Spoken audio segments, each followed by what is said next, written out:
भारतातील मंदिरे ही केवळ भक्तीचे प्रतीक नसून त्यांची वास्तुकलेचा उत्कृष्ट नमुना आहे हे पाहण्यासाठी दरवर्षी हजारो लाखो भाविक आणि पर्यटक येथील मंदिरात येतात. त्यामुळेच ही मंदिरे अर्थव्यवस्थेच्या दृष्टीनेही उपयुक्त आहेत. श्रीकांत तनखीवाले डिझाईन्स अकादमीच्या विद्यार्थ्यांनी कला आणि अर्थशास्त्र यांच्यातील हा संबंध शोधण्याचा प्रयत्न केला आहे. लोकमत भवन येथील जवाहरलाल दर्डा आर्ट गॅलरीत मंगळवारी विद्यार्थ्यांच्या पालकांच्या हस्ते या प्रदर्शनीचे उद्घाटन करण्यात आले. यावेळी अकादमीचे मार्गदर्शक व संचालक श्रीकांत तनखीवाले आणि जान्हवी तनखीवाले उपस्थित होते. यावेळी विद्यार्थ्यांशी संवाद साधलाय. खबर 24 ने पाहूया त्यांचे काय म्हणणे आहे. लॉस्ट अँड फाउंड सिरीज एक्झिबिशनचं आज ओपनिंग झालेलं आहे. लोकमतच्या गॅलरीमध्ये याचं सुरुवात झाली आहे. आपल्यासोबत काही विद्यार्थी आहे ज्यांचे सुंदर पेंटिंग्स या पूर्ण याच्यामध्ये लागलेले आहे. आपल्यासोबत काही विद्यार्थी त्यांच्याशी बोलूया. सर्वप्रथम तू तुझं नाव सांग आणि तुझं पेंटिंग कोणतं आहे ते सांग. माझं नाव विधान पडवे आहे. मी एक गणपती बनवला आणि एक विठ्ठलांचं बनवलं आहे. त्या पेंटिंग त्या साईडला आहे. काय दाखवण्याचा प्रयत्न केला आहे तू या पेंटिंगच्या माध्यमातून? आज एक्झिबिशन लागला आहे. तुमच्या सर्वांचं वय कमी आहे. अगदी 10वी 12वी पास झालेले तुम्ही विद्यार्थी आहे. काय सांगाल तुम्ही आतापासूनच इतक्या सुंदर सुंदर पेंटिंग सर्वजणच करताय काय? ऍक्च्युली मला देवाचं याच्यासाठी बनवायचं होतं की मी जास्ती बिलीव्ह करतो देवांमध्ये. ऍक्च्युली ते एक स्पिरिट जो राहते ते जास्ती बिलीव्ह करतो. त्याच्यामुळे मी देवाचं बनवलं. त्याच्यामुळे गणपतीला मी जास्ती मानतो. मी पहिला आपण हे गणपतीला देतो मान. आपण पहिला गणपतीला देतो. त्याच्यामुळे मी गणपती बनवलं. आणि मला कृष्ण बनवायचा होता पण मग कृष्ण खूप सारे लोक बनवतात तर त्याच्याऐवजी मी विठ्ठलांचं बनवलं. तर त्याच्यामध्ये मला एवढं सांगायचं आहे की आजच्या कालची जनरेशन बाकी पार्टीज आणि ते जे आहे ते जास्ती करतात आणि जे स्पिरिच्युअल नॉलेज वगैरे आहे ते त्यांचं खूप कमी आहे. तर तेच सांगायचं आहे की तुम्ही स्पिरिच्युअल याच्यामध्ये राहा बस. अजून म्हणजे तुला मेसेज द्यायचा आहे की सगळ्यांनी स्पिरिच्युअल याच्यामध्ये राहायला पाहिजे. हा, स्पिरिच्युअल याच्यामध्ये राहा. बाकीचं राहतेच ते आता जे जनरेशन आहे ते तर करावंच लागेल पण स्पिरिच्युअल याच्यामध्ये पण राहायला पाहिजे आपण. प्रत्येक कलाकार आपल्या पेंटिंगच्या माध्यमातून एक मेसेज देण्याचा प्रयत्न करतो. इथे वेदांतनी जी पेंटिंग बनवली आहे त्यामध्ये त्यांनी स्पिरिच्युअलचा जो आहे मेसेज देण्याचा प्रयत्न केला आहे. आपल्यासोबत अजून काही लोक आहेत ज्यांच्याशी आपण बोलूया.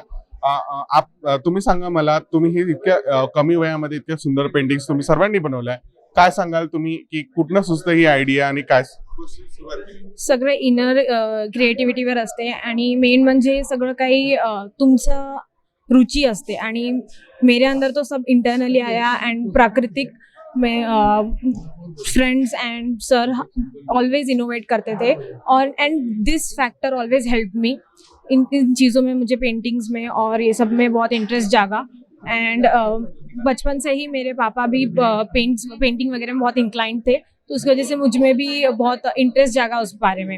एंड प्रैक्टिस बहुत इंपॉर्टेंट है पेंटिंग के लिए, स्केचिंग के लिए, जो कोई भी आर्ट फॉर्म है प्रैक्टिस बहुत ज़्यादा इंपॉर्टेंट है उस चीज़ के लिए.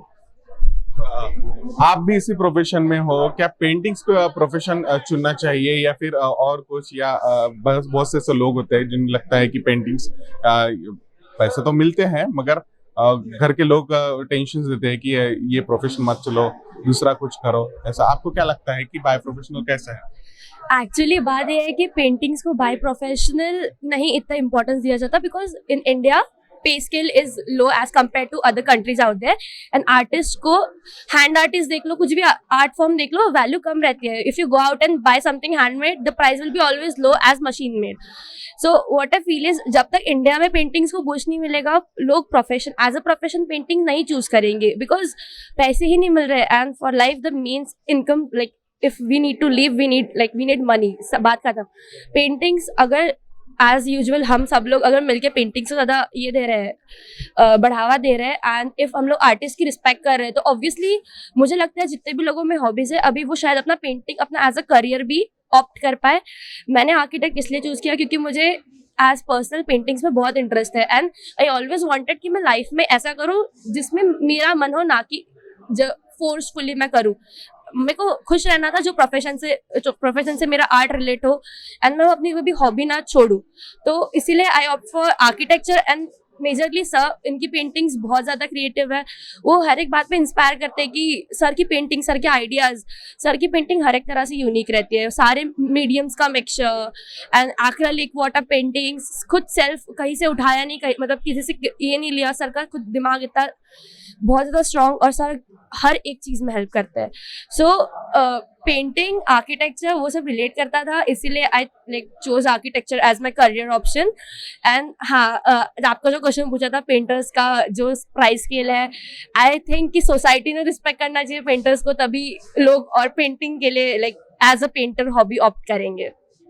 आपने कौन सी पेंटिंग्स बनाई है, क्या आप बताने की कोशिश की है उस पेंटिंग में? मैंने एक राधा कृष्ण की पेंटिंग बनाई है।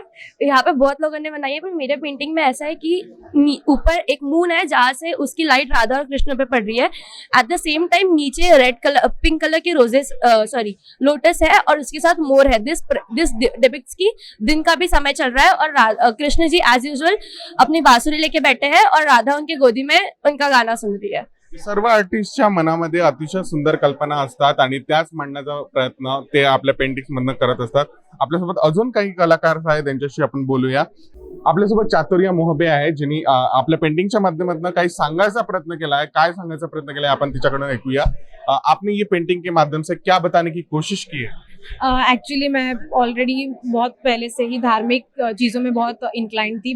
बचपन से ही शिव जी का बहुत मतलब ऐसा प्रेम जैसा था। मेरे घर पे हर कोई शिव जी को मानते हैं, लेकिन मेन चीज़ है कि हर कोई पिंड में ही बताते हैं शिव जी को, या शिव जी या पार्वती का ही बॉन्ड दिखाते हैं, या शिव जी या गणेश जी का ही बॉन्ड बताते हैं, लेकिन कोई भी नंदी और शिव जी को डिपिक्ट नहीं करता है।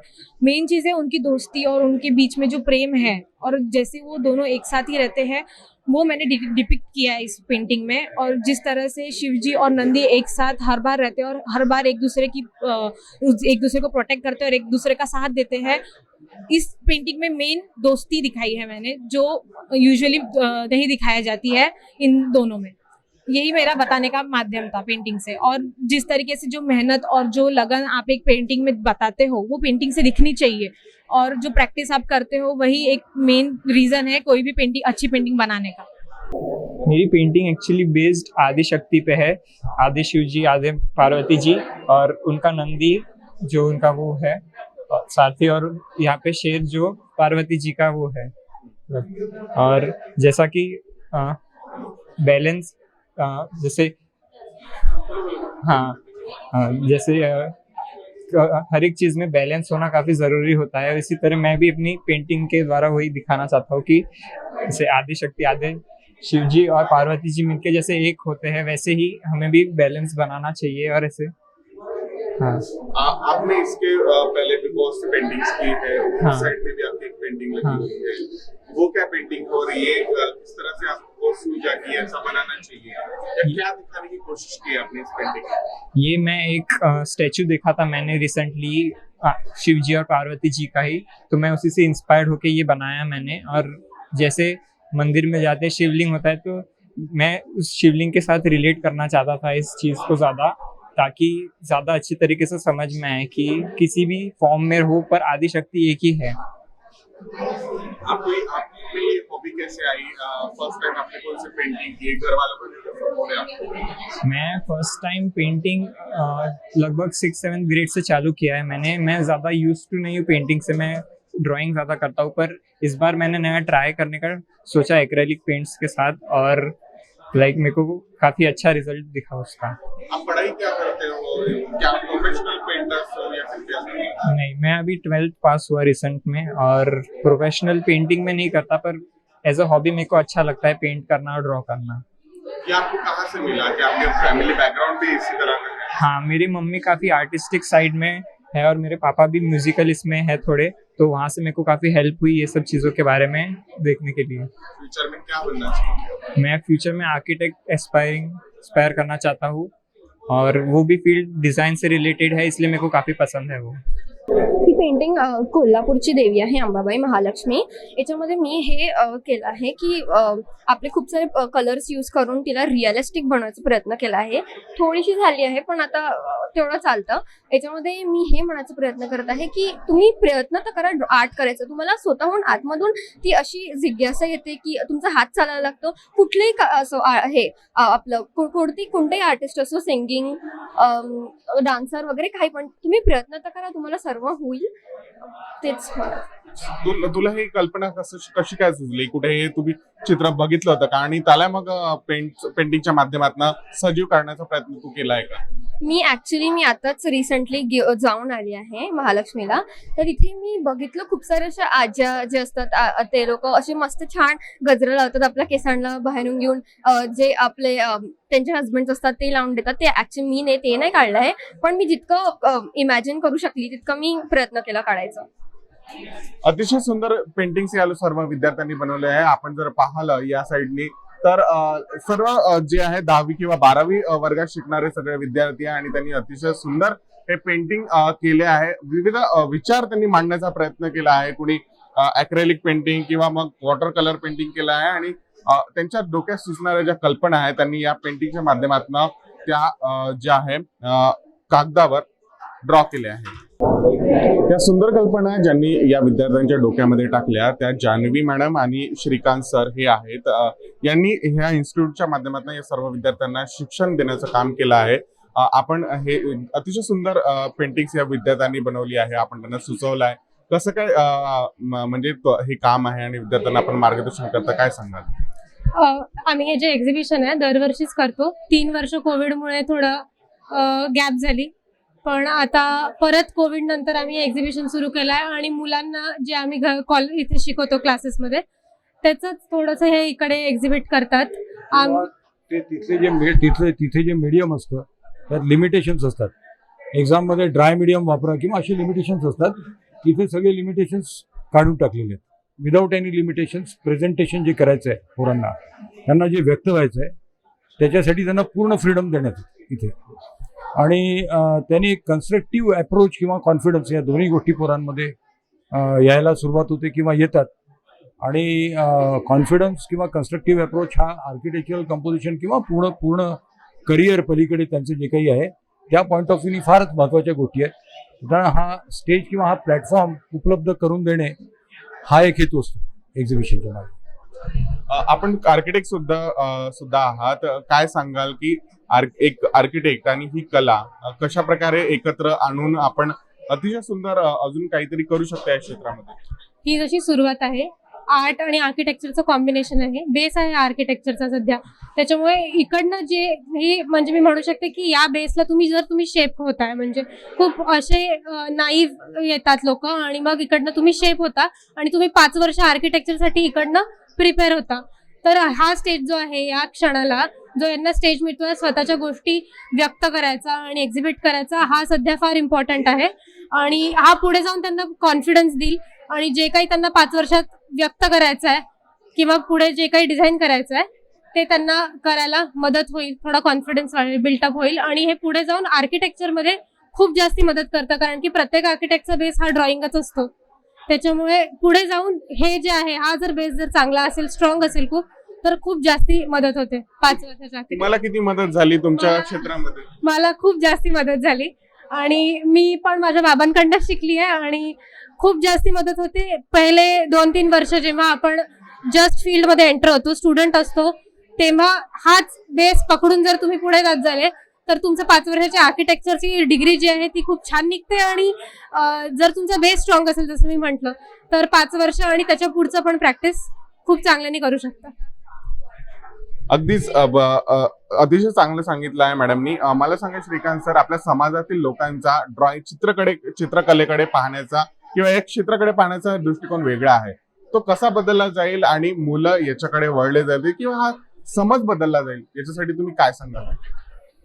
ॲक्च्युली चित्रकलेचा आणि आर्किटेक्चरचा संबंध फार जवळचा संबंध आहे आणि तो जर समजून घेतला आणि आर्किटेक्चर किंवा चित्रकला कन्स्ट्रक्टिव्ह पार्ट त्याची सुरुवात इथून होते आणि तो समजून घेऊन आर्किटेक्चरकडे जर बघितलं तर तो समज बदलावायला त्याला बऱ्यापैकी मदत मिळू शकेल. आर्किटेक्चर आणि चित्र याचा पलीकडे कंपोजिशन्स आणि त्या पलीकडे गेल्यावरती त्याचा आपल्या देशातल्या अर्थकारणाशी फार जवळचा संबंध आहे असं मी म्हणेन. आणि त्याचे अनेक उदाहरणं देता येतील अर्थकारणाशी जवळचा संबंध असलेले. त्याचं अतिशय कॉमन आणि सर्वसामान्य लोकांना समजेल असं उदाहरण म्हणजे मंदिर.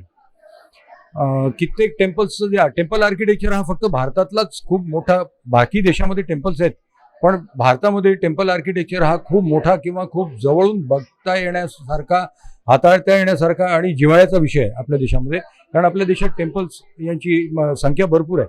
प्रत्येक मंदिर हे पूजेसाठी नसतं, प्रत्येक मंदिराचे वेगवेगळे उद्देश आहेत. प्रत्येक मंदिरात, आता सूर्य मंदिर आहे कोणार्कचं, तिथे जाऊन पूजा करत नाहीत लोक, पण तू कोणार्क सूर्य मंदिराचं जे आर्किटेक्चर आहे किंवा तिथे जे सनडायल्स आहेत, त्या सनडायलमध्ये तिथला जो गाईड राहील तो घड्याळ हाताचं न बघता किती वाजून किती मिनिटं झाले आणि किती सेकंड झाले हे सनडायल मधल्या सावल्या पाहून सांगेल. हे आर्किटेक्चर आहे आणि या आर्किटेक्चरचा ड्रॉइंगशी, डिझाईनशी, कंपोजिशनशी संबंध आहे. सुरुवात ड्रॉइंग पासूनच होते. हे बेसिक आहे आणि बेसिक समोर वाढत जातं किंवा आपण डेव्हलप करत नेऊ तर त्याचा दुसऱ्या व्यक्तिगतच नाही देशाच्या अर्थकारणाशी संबंध येतो आणि फार जवळचा संबंध येतो. आता मंदिरांचा देशाच्या अर्थकारणाशी इतका जवळचा संबंध आहे कारण मंदिरामुळे टुरिझम वाढतं किंवा मंदिरामुळे प्रसाद विकणारे किंवा आणखीन बरेच लोक आहेत ज्यांना रोजगार मिळतो. आणि ते मंदिरं हे आर्किटेक्चरल इम्पॉर्टन्स असलेले, म्हणजे ज्याचं महत्त्व, ऐतिहासिक महत्त्व आहे किंवा वास्तुकलेच्या हिशोबाने जे महत्त्वाची मंदिर आहेत ते पाहायला विदेशातनं सुद्धा पर्यटक येतात. त्यामुळे पर्यटन विकास आणि रोजगार या सगळ्या गोष्टीची लिंक्ड आहेत या सगळ्या गोष्टी. आर्किटेक्चर, मंदिर हे मी एक एक्झाम्पल दिलं, उदाहरण दिलं. अशा बऱ्याच गोष्टी आहेत ज्याचं उदाहरण देशाच्या अर्थकारणाशी जोडता येतं, ज्याचा उद्गम किंवा ज्याची सुरुवात आर्ट पासून सुरू झाली, आर्ट आणि आर्किटेक्चर, आणि ते देशाच्या अर्थकारणाशी जाऊन जुळलं. अशी बरेच उदाहरणं आहेत. त्यातलं खूप कॉमनली समजण्यासारखं उदाहरण मंदिराचं आहे, म्हणून मी मंदिराबद्दल बोललो. तुम्ही त्या आईवडिलांना काय संदेश देऊ इच्छिता जे आपल्या विद्यार्थ्यांना हे क्षेत्र नको निवडू, दुसरं क्षेत्र निवड असं म्हणतात? तो प्रत्येकाचा वैयक्तिक अधिकार आहे आणि प्रत्येकानेच हे क्षेत्र निवडलं पाहिजे असं असू पण नाही. कारण प्रत्येकाची आवड निवड वेगवेगळी असते. ज्यांना क्रिएटिव्हिटी आवडते आणि ज्यांना क्रिएटिव्हिटीमध्ये आवड आहे आणि काहीतरी करता येतं त्यांनीच या क्षेत्राकडे जावं असं मी म्हणेन. अदरवाईज दुसऱ्या क्षेत्रामध्ये सुद्धा चांगलं काम करण्याच्या संधी त्यांना असतात, तर त्याच्यामुळे इकडे गेलंच पाहिजे हे कंपल्शन नाही असं मी नक्की म्हणतो. माझ्याकडे येणाऱ्या आईवडिलांनाही म्हणतो की त्यांना तुमच्या मुलाला आवड असेल तरच त्याला पाठवा, अदरवाईज त्याला तुम्ही दुसऱ्या कुठल्या कोर्सला पाठवा जिथे त्याला आवड असेल. तुमच्या मुलांना कलेमध्ये आवड असेल तर त्यांच्यासाठी हे क्षेत्र अतिशय सुंदर होऊ शकते. 2 दिवसाचं एक्झिबिशन आहे, तुम्ही सुद्धा पाहू शकता. या एक्झिबिशन मध्ये अतिशय सुंदर या लहान मुलांनी ही पेंटिंग्स केल्या आणि आपले विचार मांडण्याचा प्रयत्न या पेंटिंगच्या माध्यमातून केला आहे. खूप सुंदर या पेंटिंग्स आहे. आपण एकदा तर भेट द्यायलाच पाहिजे. मुलांचे विचार आणि त्यांनी मांडण्याचा जो जे कलेच्या माध्यमातून जे त्यांच्या डोक्यामध्ये चाललं आहे ते पाडण्याचा जो प्रयत्न केलाय तो अतिशय सुंदर आहे. कॅमेरा पर्सन दिलेश हजारेसह मी प्रकाश शुंकलवार, खबर 24 नागपूर.